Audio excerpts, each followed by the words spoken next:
নমস্কাৰ student study পইণ্টলৈ আপোনালোকক স্বাগতম জনাইছোঁ। আজি আমি সমাসৰ যি প্ৰকাৰ 6টা আছিলে তাৰে তৎপুৰুষ সমাসৰ বিষয়ে পঢ়িম।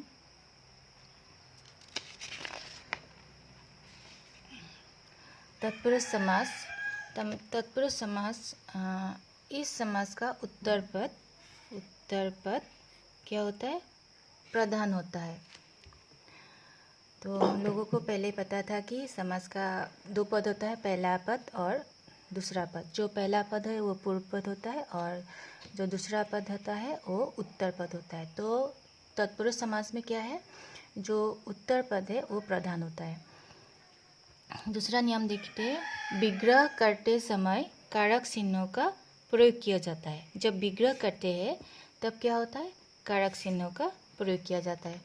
तो आप लोगों को पता ही है कारक कितने प्रकार के हैं। कारक 8 प्रकार के हैं, कर्ता कारक, कर्म कारक, करण कारक, संप्रदान कारक, अपादान कारक, संबंध कारक, अधिकरण कारक और संबोधन कारक।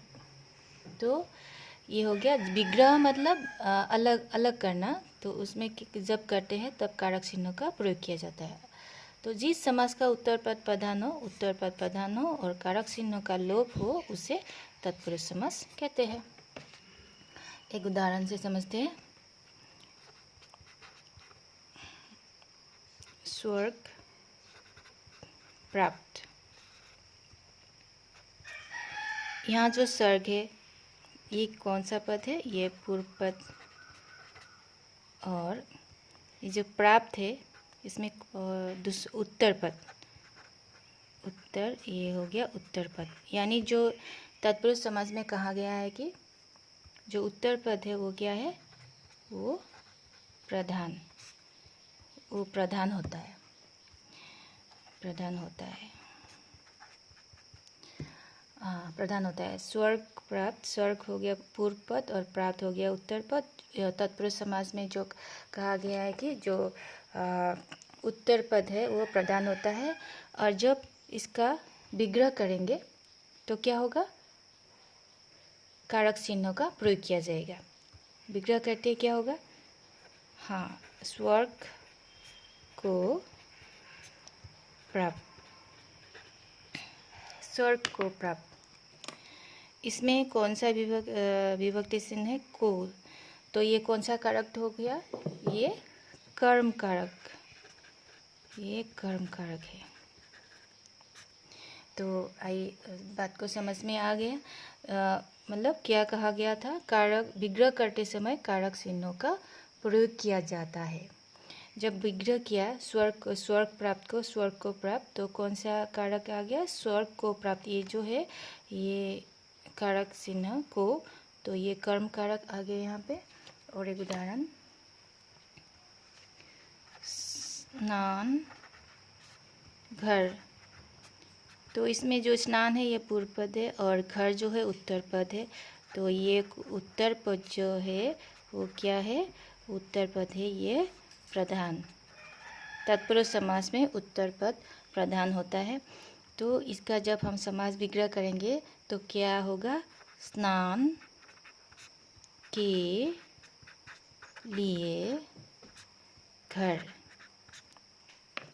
तो इसमें कौन सा कारक आ गया, के लिए। अभी के लिए कौन सा कारक थे, ये है संप्रदान कारक, संप्रदान कारक। अभी है नेत्रहीन, नेत्रहीन उदाहरण से समझते हैं। नेत्र हो गया पूर्व पद यानी और हीन हो गया क्या है, उत्तर पद। ये जो उत्तर पद है तत्पुरुष समास का वो क्या है, वो प्रधान होता है। तो इसका जब समास विग्रह करेंगे क्या होगा, नेत्रहीन, नेत्र से हीन। तो इसमें कौन सा आ गया, से कारक आ गया। अभी देखिए कारक में से जो चिन्ह है ये 2 बार आता है। एक में आता है अपादान कारक में और दूसरा आता है करण कारक में। अभी जो से है वो कौन सा आएगा, ये कौन सा कारक में आएगा, ये अपादान कारक, अपादान कारक, क्योंकि ये अलगाव का भाव प्रकट करता है, इसलिए ये नेत्र से हीन है हो गया, तो ये अपादान कारक में आ जाएंगे। दूसरा एक उदाहरण लेते हैं, गुण युक्त। तो युग जो है उत्तर पद है, तो ये प्रधान हो गया तत्पुरुष समास में। तो समास विग्रह करने से क्या होगा, गुणों से युक्त, गुणों से युक्त। तो इसमें जो से है तो ये अलगाव का भाव प्रकट नहीं किया है, तो ये कौन सा कारक में आएगा, ये करण कारक, ये करण कारक है, क्योंकि ये साधन है, साधन जो है वो करण कारक में आएंगे। ठीक है, यहाँ तक तो समझ में आ ही गए होंगे।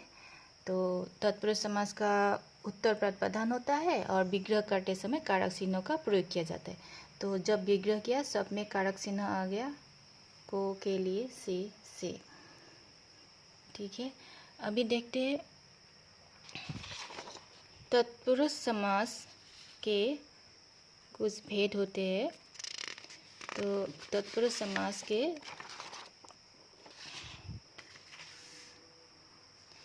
सभेद होते हैं, तत्पुरुष समास के सभेद होते हैं, कर्म तत्पुरुष समास और करण तत्पुरुष समास, संप्रदान तत्पुरुष समास, अपादान तत्पुरुष समास, संबंध तत्पुरुष समास और अधिकरण तत्पुरुष समास।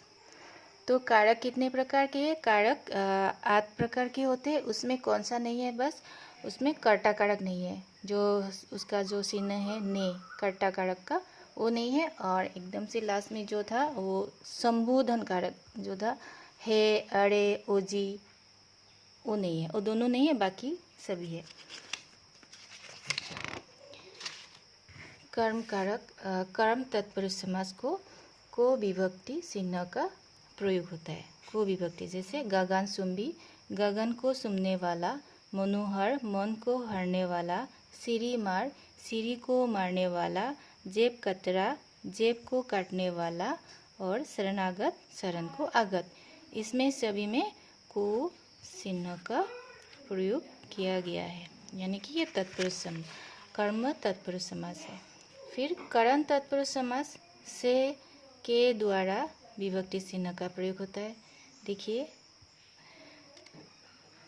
जो करण तत्पुरुष समास था, करण जो कारक था उसमें से जो हम लोगों ने वो किया था कि गुण से युक्त, गुणों से युक्त, तो उसमें क्या है, से क्यों आया था, मतलब ये साधन के लिए आया था। तो इसलिए तुलसी कृत, तुलसी के द्वारा कृत, रत्न जरित, रत्नों से जरित, रेल यात्रा, रेल के द्वारा यात्रा, रेखांकित, रेखा से अंकित, जलावृत, जल से आवृत।